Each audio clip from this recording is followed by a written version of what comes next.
This is Ag Matters PM from the Iowa Agribusiness Radio Network, brought to you by the Iowa Soybean Association, your source for the latest Iowa ag news headlines right here in the heart of the heartland. With reports from our award-winning team of Dustin Hoffman, Riley Smith, Mark Magnuson, and Andy Peterson. Now, from the IARN studios in Des Moines, here's Riley. Good day and welcome to Ag Matters PM on the Iowa Agribusiness Radio Network. I'm Riley Smith. Today is Wednesday, June 25th of 2025. We are so glad you can join us for today's show. In today's episode of Ag Matters PM, I talked with Jeremy Gustafson. He recently hosted a Practical Farmers of Iowa event out in Boone to give a tour of his farm where he raises corn, soybeans, and pumpkins, all with a cover cropping system as well. Also, take a look at the closing markets with the folks from agmarket.net. But first, here's my conversation with Jeremy as we were out in Boone yesterday. And Jeremy, today we're talking about your farm, specifically corn, soybean, pumpkin farming, as well as the cover crops that you use within there. If you could start off just describing on how your operation kind of works up here. Yeah, so we do a lot of cover crops on our acres. Probably about 3/4 of our acres get cover crops. We also do a lot of no-till and strip-till. So we're always trying to conserve the soil as much as we can. And we also, just a little sideline thing we do is we do some pumpkins. So we got 3 acres of pumpkins every year. And with those pumpkins, we treat them like our soybeans. So we do a cover crop with them. So we had a lot of people out today to see everything, but they're really interested in the cover crops and what we're doing with the pumpkins and how we're keeping them clean and keeping weeds down and doing a little differently than probably most people do. And on our farm, we do usually do things a little differently than most people. So most of our corn is all strip-tilled in the fall. We put our P&K down in the ground, and then all of our nitrogen is in season at planting or in season after that. So we try to not so much cut our rates, but we try to accurately put our fertilizer where it's efficient and getting used right away, and we don't have a lot of chance for loss in leaching that way. And the cover crops have just rolled right into that. We try. We don't do 100% of our acres just for a management standpoint, but we do as much as we can. And we've been able to utilize Practical Farmers of Iowa and help and learn how to do things and start our cover crop seed business that we have. And they're a great knowledge base. And we've also used a lot of NRCS programs with it just to help supplement what we're doing and make things work better. And you mentioned with the cover crop strategy that you do things a little bit differently. And I can tell just from the event today that you guys have experimented a lot with what works for you. You might try something different, a different spot, different year. What are some of those experiments that have really paid off so far that you've been able to do with those cover crops? Well, that's a good point. Yeah, we do experiment quite a bit. When we started cover crops probably 15, 20 years ago, we started small. We've kept evolving over the years and seeing what worked and what didn't work on our operation. And now we're pretty comfortable with overwintering cover crops, and we're doing some multi-species overwintering. But I would recommend if somebody's going to look into starting today, you just start small because it is a management thing. So you need to be timely with your applications to kill your cover crop, and also you need to be timely with getting that cover crop planted in the fall. So that's where we became a seed dealer, and we have a neighbor that has an application machine we work with, and we're trying to get that cover crop seeded within 48 hours of combine most years. And the biggest thing with cover crops is, the normal farmer or the routine is, you plant your corn in the spring, you do the normal spraying it, put your fertilizer on, it's ready to go in the fall. Well, Mother Nature plays with it a little bit when it's too dry or too hot, but with cover crops, Mother Nature plays with stuff a lot, because if you don't get a good rain in the fall and get some temperatures, you're not going to get it established in the fall. You get a hard winter, sometimes that cover crop isn't as good. So you got to have management tools in the bag to know, am I going to need to put a full rate of chemicals on? Can I cut some residuals out if I have a good stand of rye? Those are things that we've learned and experimented with. And we're always learning. And the great part about today with, I didn't count how many we had probably 80 people here. I'm taking something from them too, because everybody's doing things differently. And what I do in Boone, Iowa isn't the same as what somebody's doing an hour north or an hour south. So it's really, if you want to get started in cover crops, find somebody in your local neighborhood that's doing it. And they're more than happy to talk about them and tell you what they're doing. And of course, the Practical Farmers of Iowa Soybean Association doing that cover crop business accelerator. Yep. You've been part of that before. I have. Yep. Tell us just a little bit about your experience and how you'd recommend that to someone who's considering those cover crop businesses. Yeah, it's a great tool. When we first started in cover crops, PFI was about the only farm business group that had any information at all about cover crops. And now cover crops become more mainstream. There's a lot of different companies, but PFI has still been on the forefront of helping farmers get established cover crops, but now the business of selling cover crops. And so I went through the program a couple years ago. I think it's in its maybe fourth year now. Sixth year. Sixth year. Okay, sixth year.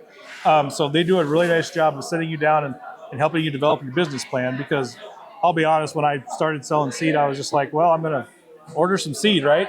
Well, it isn't quite that easy. We built a network here of farmers in the area, and they come to me every fall, or I reach out to them.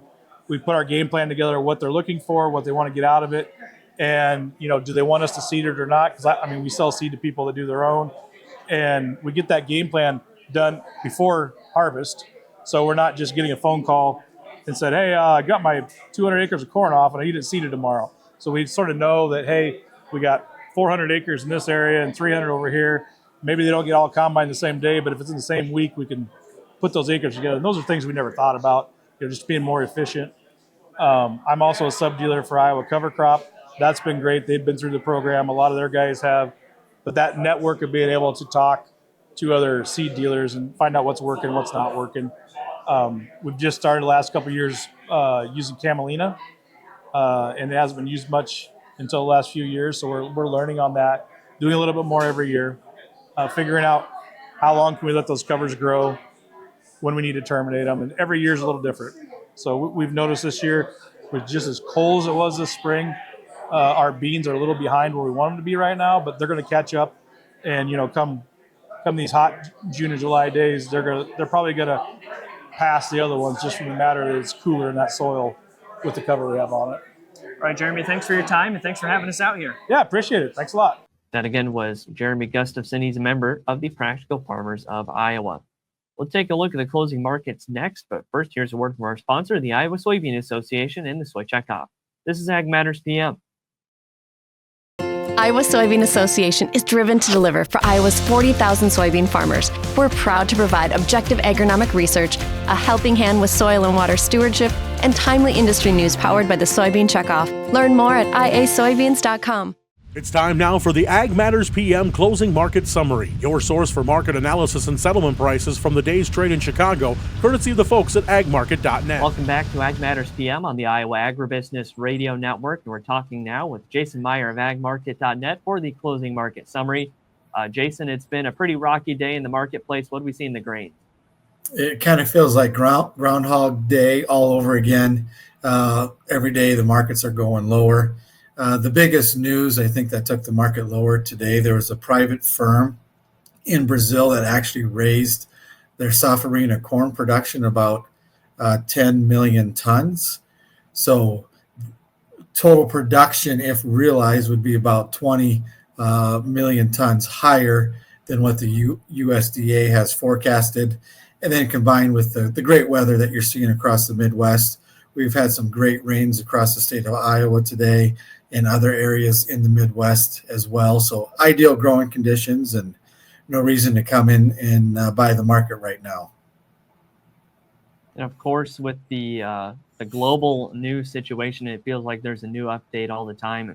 Like you mentioned, with down in Brazil, we look at the Middle East as well. It's supposed to be a weather market right now, and I know they're trading on that a little bit, but it feels like that global news is really hard to overcome in the marketplace right now.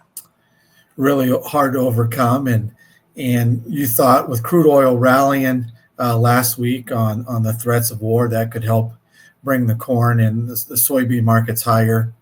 But with crude oil dropping pretty hard since Sunday night, it's just tough to get any war premium built in.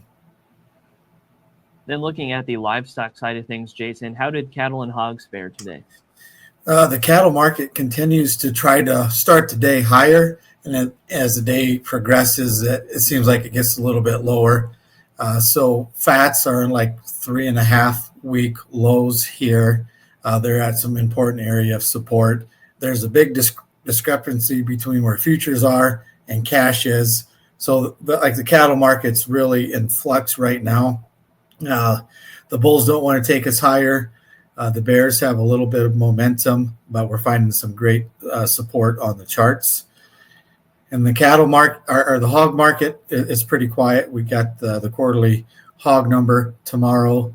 It'll come out at 2 Central Standard Time. The market's looking for a little bit less hogs. Corn down 6 But the hog market, we've had that nice little rally soybeans down the last 21 couple of weeks, and we've 10.25 set and a back. quarter. But we July found some soybean great meal down support on the 450 charts at here today at like 276 the even. 9-day exponential Soybean moving oil average. down 35 And I was cents at able to 51.82. provide some support for the Chicago hog wheat market down here. 7.5 at 528 and All a right, Jason, quarter. lots of great information Kansas City today hard for red anyone wheat who down would like 10.5, to get in touch 524 and a learn more quarter. from agmarket.net. Minneapolis How spring can wheat they do down that? 13 even at 6.3 Check us and out a on our quarter. website at July oats down 4 and a quarter eggmarket.net at and give 359 myself or and one a of my quarter. teammates a call. On and the be market, happy to speak August with you. live cattle down 57 All right, cents Jason, thanks at again for the analysis as 208.97. always. August care, and we'll feeders talk up a again soon. nickel at Thanks, Riley. 302.30. Have a good day, July lean everyone. hogs up 60 Thanks again to cents the at folks at $112.82. agmarket.net for joining us Pork as cutout always. went unchanged Let's at take a look at the closing market $121.55. prices through the And market July window class at 3 milk up a iowagnet.com. penny at $16.97.